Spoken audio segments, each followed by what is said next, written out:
श्री स्वामी समर्थ. जय जय रघुवीर समर्थ. कितीही सेवा करून किंवा कितीही सेवा करा तरीही फळ दिसत नाही. मनात प्रश्न येतोय का, स्वामी माझा ऐकत का नाही? तर चूक तुमची नाही, पण सेवा अपूर्ण आहे. आज मी तुम्हाला सांगणार आहे, ही एक सेवा तुमचं संपूर्ण जीवन बदलू शकते. ही सेवा बहुतेक लोकांना माहीत नाही आहे, पण ज्यांनी केली ना त्यांच्या आयुष्यात नक्कीच आमूलाग्र बदल झालेला आहे आणि महाराजांनी त्यांचं आयुष्य खूप बदललेलं आहे. तर व्हिडिओ शेवटपर्यंत नक्की बघा. खूप महत्त्वपूर्ण माहिती आहे या व्हिडिओमध्ये आणि व्हिडिओ स्किप न करता पहा. कधी आपण खूप नामस्मरण करतो, रोजची नित्य सेवा करतो, अगदी पूजापाठ करतो, काही ग्रंथ वाचतो, पण आपल्याला हवं तसं फळ दिसत नाही किंवा असं वाटतं की महाराजांपर्यंत आपली सेवा पोचते की नाही, आपल्या सेवेत काही अपूर्ण राहत आहे का? तर तसं काहीही नसतं. कधी ना कोणत्या सेवेने काय फळ मिळतं किंवा कोणती सेवा करावी हे ना आपल्याला कळत नाही. त्यामुळं आज मी तुम्हाला स्वामी महाराजांची पुण्यतिथीनिमित्त एक प्रभावी सेवा सांगणार आहे. ही सेवा इतकी प्रभावी आहे ना की फळ तुम्हाला या सेवेचं लवकरात लवकर दिसायला लागेल. फक्त सेवा पूर्ण करा आणि जे सांगितलेलं आहे ना ते नक्की करून बघा. हवन केल्याने आपल्या घरातील नकारात्मक ऊर्जा कमी होते. आपल्या घरात जी वाईट शक्ती असते तिचा प्रभाव कमी होतो. घरात वातावरण सकारात्मक झाल्यामुळे निर्णय माणूस सकारात्मक घेतं आणि त्याच्या आयुष्यात सगळे बदल हे सकारात्मक होत जातात. म्हणून आपल्याला स्वामी चरित्र जे आपण नित्य वाचतो, पण हवनयुक्त कधी स्वामी चरित्र वाचत नाही ना, तर ते करायचं आहे. आपल्याला छोटं हवन करून स्वामी चरित्राचा या दिवशी पाठ करायचा आहे. तर तो कसा करायचा ते मी सांगते. आपल्याला 1 ते 21 स्वामी चरित्रात जे अध्याय आहे ना त्याचं हवन करायचं आहे. 1 ते 21 म्हणजे प्रत्येक ओवी संपल्यानंतर स्वाहाकार करायचा आहे आणि याला साधारणपणे 1.5-2 तास लागतात.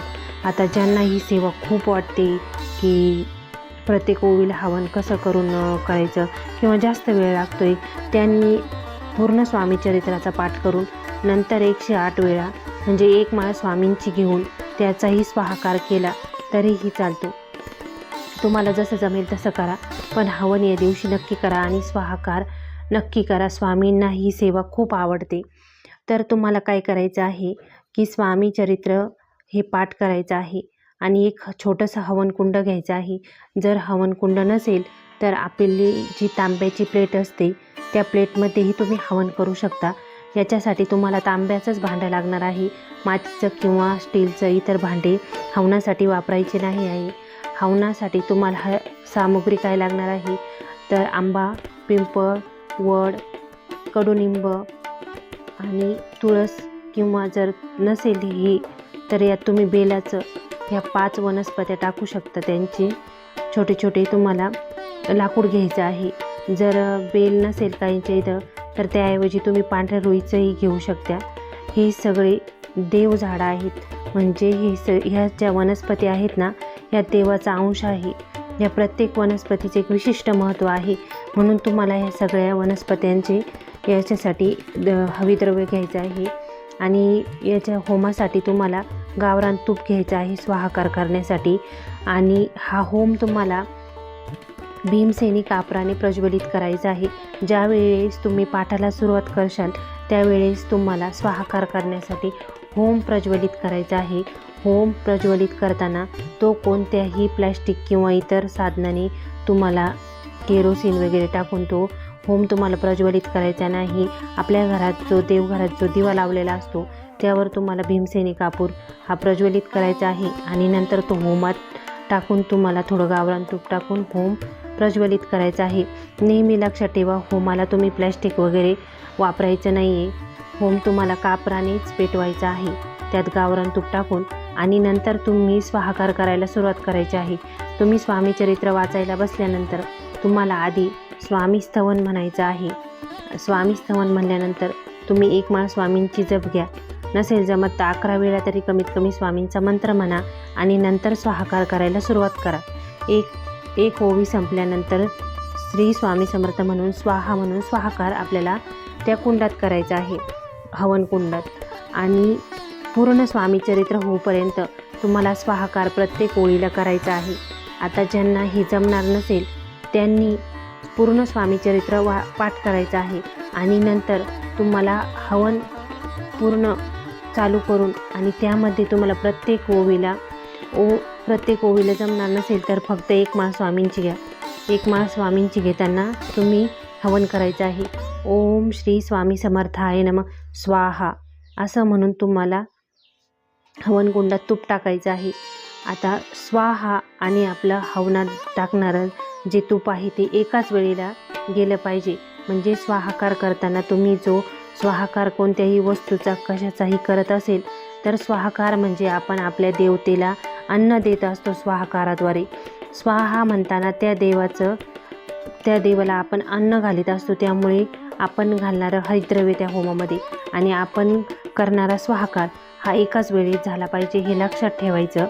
आणि असं करून तुम्हाला 108 वेळा ओम श्री स्वामी समर्थाय नमः स्वाहा असं म्हणून स्वाहाकार करायचा आहे. जर याने स्वाहाकार नसेल करायचा तर तुम्ही शिजलेल्या तांदळाच्या भाताचा सुद्धा स्वाहाकार करू शकता.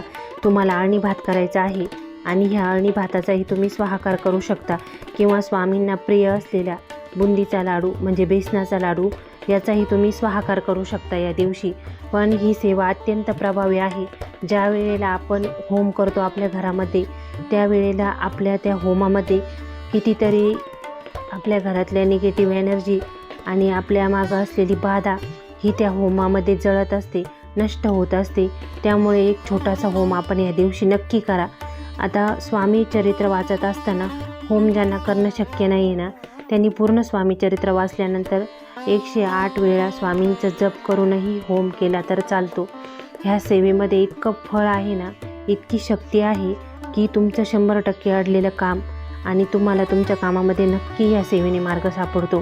कुणालाही खूप सेवा करून अगदी काहीच परिणाम दिसत नसेल ना तर त्यांनी ही एक सेवा नक्की करून बघा. 100% रिझल्ट आहे. कारण स्वामी पुण्यतिथीनिमित्त महाराजांची तुम्ही कोणतीही सेवा केली तरी ती सेवा त्यांना अगदी लवकर पोचते. आणि महाराज हे स्मर्तुगामी आहेत. ते अशक्यही शक्य करणारे आहेत. स्मर्तुगामी म्हणजे स्मरण केल्यानंतर लगेच धावून येणारा देव म्हणजे स्वामी महाराज आहेत. त्यामुळे तुम्ही स्मरण केलं ना शुद्ध अंतःकरणाने महाराज तुमचं कार्य पूर्ण करण्यासाठी नक्कीच येणार म्हणजे येणार. पण हा होम तुम्ही नक्की करून पहा आणि तुम्हाला काय अनुभव आला ते कमेंटमध्ये नक्कीच सांगा. या विषयाबद्दल तुम्हाला काही प्रश्न असेल तर कमेंटमध्ये नक्की विचारा आणि ही सेवा नक्की करा. तुम्हालाही जर व्हिडिओ आवडत असेल तर कृपया चॅनलला सबस्क्राईब करा. ओम श्री स्वामी समर्थाय कमेंट नक्की लिहा. आणि तुम्हाला हवन जर करून तुम्हाला खरंच अनुभव आला तर कमेंटमध्ये नक्की सांगा. आणि तुमच्यासारखंच जर कुणाला हवन करून